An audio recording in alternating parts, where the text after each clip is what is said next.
Assalamualaikum warahmatullahi wabarakatuh. Kami dari kelompok 5 terdiri dari Tias Fani, Ainan Zali, Aleida Aflah, Rahmadani, Nurul Laili, dan Raihan Baihaqi akan menjelaskan tentang materi yang berjudul keuangan korporat.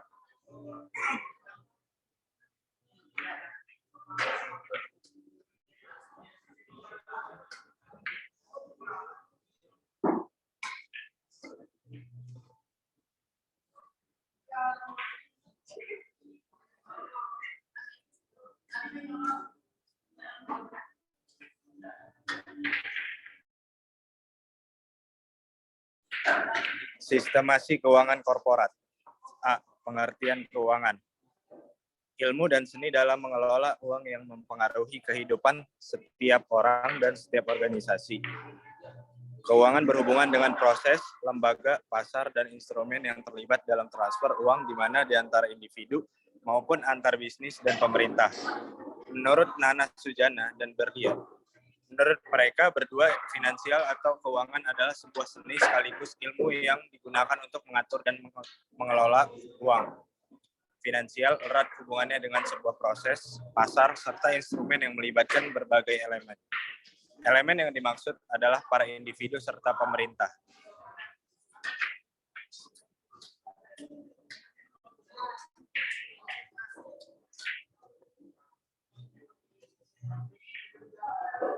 B. Pengertian korporasi.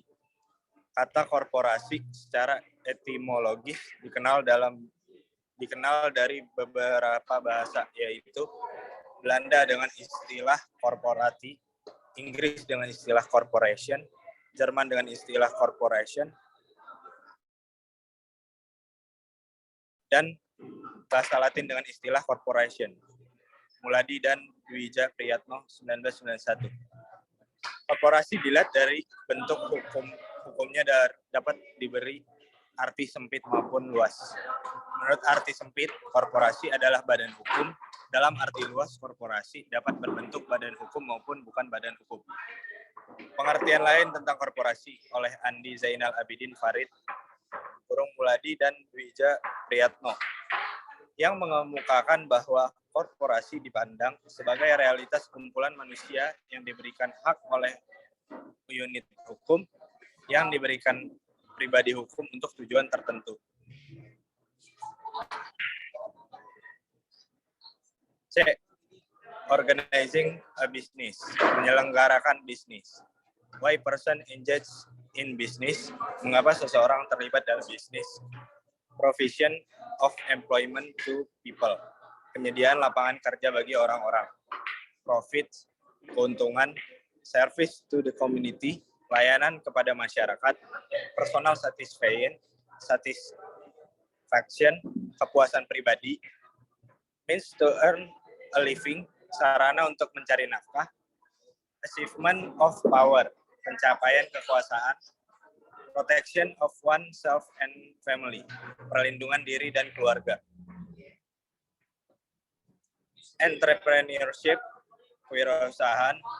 Business prospecting, prospek bisnis. The search for business opportunity, mencari peluang bisnis. Business promotion, promosi bisnis. Discovery, penemuan. Determination of reliability, penentuan kelayakan. The promote, promosi. Assembling the needed resource, merakit sumber daya yang dibutuhkan.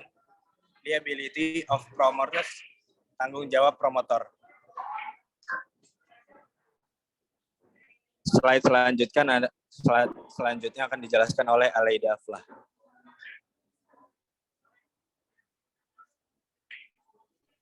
The most common reason for business failures. Alasan paling umum kegagalan bisnis. Yang pertama ada praktik manajemen yang buruk atau tidak tepat, termasuk pengendalian biaya yang buruk dan praktik perekrutan yang buruk. Yang kedua ada pemasaran yang tidak terfokus dan dijalankan dengan baik atau pemasaran yang tidak memadai. Yang ketiga ada lokasi yang buruk. Yang keempat ada kegagalan untuk berinvestasi dalam produk baru dan teknologi yang efisien. Yang kelima ada kurangnya pembiayaan yang memadai. Corporate structure. Kepemilikan tunggal, kemitraan, kewajiban yang tidak terbatas, pajak pribadi atas keuntungan. Perusahaan, kewajiban terbatas pajak pribadi atas keuntungan, dan pajak pribadi atas dividen.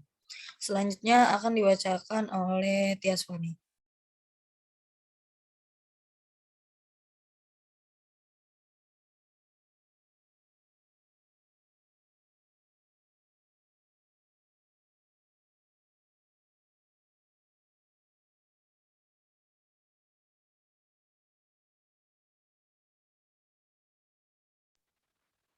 F. Tujuan perusahaan memaksimalkan kekayaan pemegang saham, memaksimalkan penjualan, meminimalkan biaya, memaksimalkan keuntungan, menghindari kesulitan keuangan atau kebangkrutan, selanjutnya bertahan hidup, selanjutnya ramah lingkungan, dan terakhir mencapai hubungan karyawan dan majikan yang baik.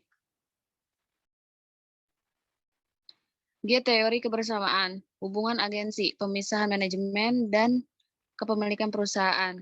Masalah agensi, akankah manajemen bertindak demi kepentingan pemegang saham? Solusi untuk masalah agensi yang pertama adalah penjualan saham dan ancaman pengalihan. 2. Arus informasi. Yang ketiga menghubungkan remunerasi manajemen dengan peningkatan kekayaan pemegang saham. H. Tujuan keuangan korporasi. Untuk mengetahui langkah pengambilan keputusan investasi jangka panjang yang harus dilakukan perusahaan atau keputusan penganggaran modal atau capital budgeting. Selanjutnya, untuk mengetahui bagaimana suatu perusahaan memperoleh dana untuk menjalankan investasi atau keputusan struktur modal atau capital structure.